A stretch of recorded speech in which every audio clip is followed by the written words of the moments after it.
અમદાવાદની 7th day સ્કૂલમાં વિદ્યાર્થીની હત્યા મામલે લોકોમાં રોષ છે। મણિનગર, કાંકરિયા અને ઈસનપુરમાં આજે બંધનું એલાન આપવામાં આવ્યું છે। વીએચપી, એબીવીપી અને વેપારી એસોસિએશન તેનો વિરોધ કરશે। 7th ડે સ્કૂલમાં તાળાબંધી કરી વિરોધ નોંધાવવામાં આવશે। વિદ્યાર્થીની હત્યા મામલે એનએસયુઆઈ પણ આંદોલન કરશે। એમરજન્સી સેવા સિવાય તમામ શાળા, કોલેજો અને માર્કેટને બંધ રાખવા માટે અનુરોધ કરવામાં આવ્યો છે। ડીઈઓએ શાળા બંધ રાખી ઓનલાઈન શિક્ષણ આપવા માટેનો આદેશ કર્યો છે। અમદાવાદમાં જે વિદ્યાર્થીની હત્યા થઈ હતી, અમદાવાદની 7th ડે સ્કૂલ કે જ્યાં વિદ્યાર્થીની હત્યાથી લોકોમાં ભારોભાર રોષ જોવા મળી રહ્યું છે। મણિનગર, કાંકરિયા અને ઈસનપુરમાં બંધનું એલાન આપવામાં આવ્યું છે। વીએચપી, એબીવીપી અને વેપારી એસોસિએશન આજે આ મામલે વિરોધ દર્શાવશે। 7th ડે સ્કૂલમાં તાળાબંધી કરી પોતાનો વિરોધ તેઓ દર્શાવશે। વિદ્યાર્થીની હત્યા મામલે એનએસયુઆઈ પણ આંદોલન કરશે। એમરજન્સી સેવા સિવાય તમામ શાળા, કોલેજ અને માર્કેટ આજે બંધ રાખવા માટેનો અનુરોધ કરવામાં આવ્યો છે અને આ અંગે વધુ માહિતી મેળવીશું। સંવાદદાતા આશુતોષ અમારી સાથે સીધા અહીંયા જોડાયા છે। આશુતોષ, જે પ્રકારે ગઈકાલે ઉગ્ર વિરોધ થયો, ગઈકાલે પણ રસ્તા પર બેસીને લોકોએ ચક્કાજામ કર્યો અને આજે પણ એ જ પ્રકારની સ્થિતિ છે। આજે ઈસનપુર, કાંકરિયા, મણિનગરમાં બંધ પાડવામાં આવશે। વધુ અપડેટ શું?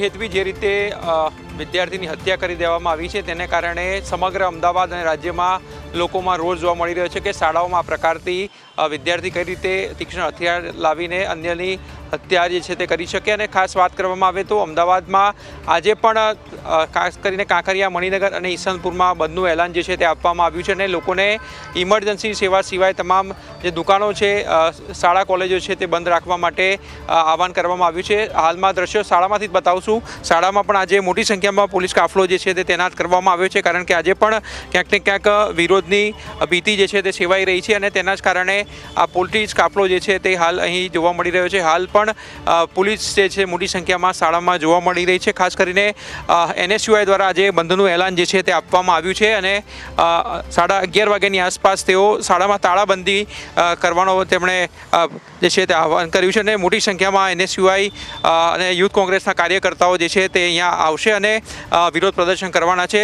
દ્રશ્યો બતાવશો। બીજે દિવસ સવારના પણ કયા પ્રકારથી તેઓએ જે છે અહીંયા તોડફોડ જે છે તે કરી હતી। આ જોઈ શકાય છે કે શાળાની જે કેબિન આવેલી છે તેની અંદર પણ તોડફોડ જે છે તે કરવામાં આવી હતી। ખાસ કરીને જે પણ ઉશ્કેરાયેલ જે ટોળું હતું તેમણે અહીંયા તોડફોડ કરી હતી। સમગ્ર કેબિન જે એસી છે, ઉપરાંત ચેર છે, તમામ ચીજ વસ્તુઓ જે છે તે ગતરોજ જે છે તેને નુકસાન પહોંચાડવામાં આવ્યું છે। રજિસ્ટર જે છે તે પણ ફાડી નાખવામાં આવ્યું છે।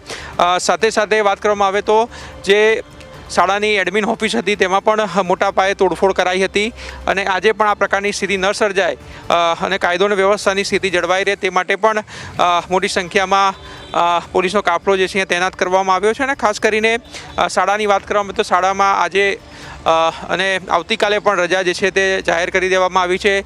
ડીઓએ એ પણ આહવાન કર્યું છે કે બાળકોનું જે અભ્યાસ ન બગડે તે માટે ઓનલાઈન શિક્ષણ જે છે તે આપવાનું રહેશે। એટલે જ્યાં સુધી મામલો થાળે નહીં પડે ત્યાં સુધી શાળાના વિદ્યાર્થીઓને ઓનલાઈન શિક્ષણ જે છે આપવામાં આવશે અને જો ઓફલાઈન પણ શિક્ષણ શરૂ થાય છે તો ચુસ્ત પોલીસ બંદોબસ્ત છે તે સ્કૂલની બહાર રાખવાનો પણ હાલમાં આદેશ કરવામાં આવ્યો છે।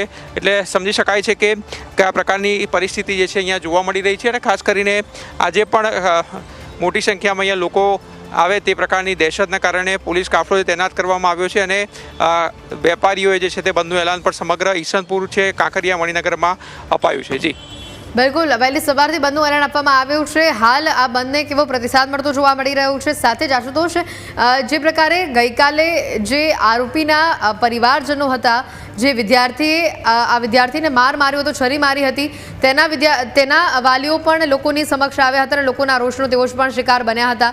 શું કહેવું હતું તેમનું અને હાલ જે આરોપી વિદ્યાર્થી છે તેની કેવા પ્રકારની પૂછપરછ કરવામાં આવી રહી છે?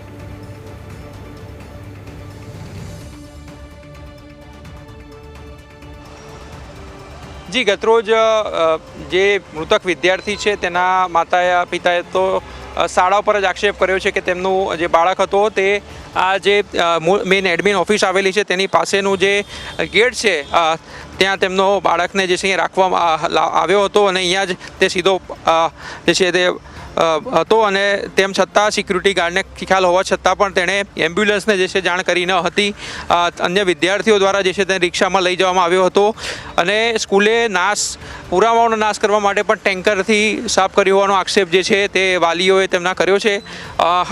વિદ્યાર્થી જે છરી મારી હતી તે તો હાલમાં પોલીસની રાઉન્ડ અપ કરી લેવામાં આવ્યો છે. તેની સાથે અન્ય જે વિદ્યાર્થી હતો તેને પણ રાઉન્ડ અપ કરવામાં આવ્યો છે. 2 જેટલા વિદ્યાર્થીઓ જે છે તેઓને રાઉન્ડ અપ જે છે તે કરવામાં આવ્યા છે. એક વિદ્યાર્થીની જે છે તે ચેટ જે છે તે પણ સોશિયલ મીડિયામાં વાયરલ થઈ છે કે ઇન્સ્ટાગ્રામ ઉપર અન્ય વિદ્યાર્થીનો સાથે ચેટિંગ કર્યું હતું અને જે થઈ ગયું એ થઈ ગયું તે પ્રકારનો તેને ડંફાસ મારી હતી. એટલે કહી શકાય કે એને કોઈ પણ પ્રકારનો અફસોસ ન હતો કે તેણે આટલું મોટું કૃત્ય જે છે તે કરી નાખ્યું છે અને સોશિયલ મીડિયામાં તેણે સ્પષ્ટ કહ્યું છે કે જે હો ગયા વો હો ગયા, એટલે જે થવાનું તે થઈ ગયું છે તેનો પણ તેને અફસોસ ન હોય તેમ દેખાતું હતું. પરંતુ હાલ પોલીસે સીસીટીવીના આધારે જે છે તે તપાસ હાથ ધરી છે. સીસીટીવી પણ આપણે બતાવશું કે અહીંયા સીસીટીવી જે હતો તે પણ અહીંયા તોડી નાખવામાં આવ્યો છે. જે પણ કાલે અહીંયા મોટી સંખ્યામાં જે વીએચપીના કાર્યકર્તાઓ આવ્યા હતા, એબીવીપીના કાર્યકર્તાઓ આવ્યા હતા, વાલીઓમાં પણ એટલો રોષ હતો કે શાળામાં જે છે તોડફોડ કરાઈ છે. ઇજાગ્રસ્ત બાળક જે છે તે અહીંયા જ બેઠો રહ્યો હતો અડધો કલાક સુધી અને ત્યારબાદ તેને રિક્ષામાં લઈ જવામાં આવ્યો હતો. શાળાએ એ પણ જે છે તે પોતાનો લૂલો બચાવ કર્યો હતો કે ખાસ કરીને ટ્રાફિકમાં એમ્બ્યુલન્સ ના આવી શકે તે માટે તેને રિક્ષામાં લઈ જવાયો હતો. પરંતુ જો ક્યાંક ને ક્યાંક જો તેને એમ્બ્યુલન્સમાં લઈ જવામાં આવ્યો હતો તેને પ્રાથમિક સારવાર પણ મળી રહી હોત, કારણ કે પેરામેડિકલ સ્ટાફ જે છે તે પણ 108ની અંદર હોય છે. તેમ છતાં પણ 108 જે છે તે બોલાવવામાં ન આવી અને રિક્ષામાં તેને છેક મણિનગર કાંકરિયા સુધી જે છે તે લઈ જવામાં આવ્યો હતો રિક્ષામાં અને ત્યાં સુધી જે છે પહોંચતા વાર થઈ અને ખાસ કરીને વિદ્યાર્થીએ જે છે તે મોડી રાતે ગતરો દમ તોડ્યો હતો. જી બિલકુલ આશુતોષ, અહીંયા ખાસ કરીને જે આરોપી વિદ્યાર્થી છે તેને પૂછપરછમાં કોઈ વિગતો બહાર આવી છે કે તેણે કેમ આ પ્રકારનું કૃત્ય કર્યું? કારણ કે એક સોશિયલ મીડિયા પરની એક ચેટ પણ અહીંયા સામે આવી છે. આની સાથે ઘટના રિકન્સ્ટ્રક્શનની વાત કરીએ તો તેને લઈને પણ કોઈ અપડેટ સામે આવી છે?